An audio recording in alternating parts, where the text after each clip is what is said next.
आता पुढचं 5 आठवड्यात किती दिवस असतात? आठवड्याचे दिवस किती? 7. मग 5 गुणिला 7 35. 9 गुणिले 10 म्हणजे किती? 9 इंटू 10 इक्वल टू 90. किती आलं? 90. 7 गुणिला 3 याचा उत्तर, याचा आन्सर काढा आधी. किती येते? 21. 7चा पाडा 3 पर्यंत बघ 21. मग 3 मध्ये किती मिसळल्यावर 21 येतात? 18. मग उत्तर आपलं बरोबर काय आलं पाहिजे? 21.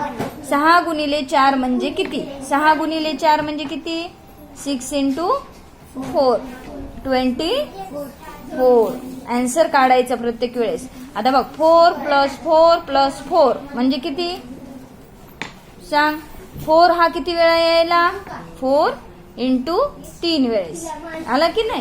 मग फक्त लिहायचं 4 इंटू 3. वर्गात एका रांगेत 5 मुले, अशा 6 रांगा आहेत, तर वर्गात एकूण किती मुले येतं? मग याचा आन्सर कसं करायचं? 5 इंटू 6 इक्वल टू किती? 30. थांब. 6चा पाडा 4 पर्यंत म्हटल्यास कोणती संख्या येते? 6चा पाडा 4 पर्यंत म्हण. 6चा पाडा बघ 4 पर्यंत म्हणल्यावर किती यायला?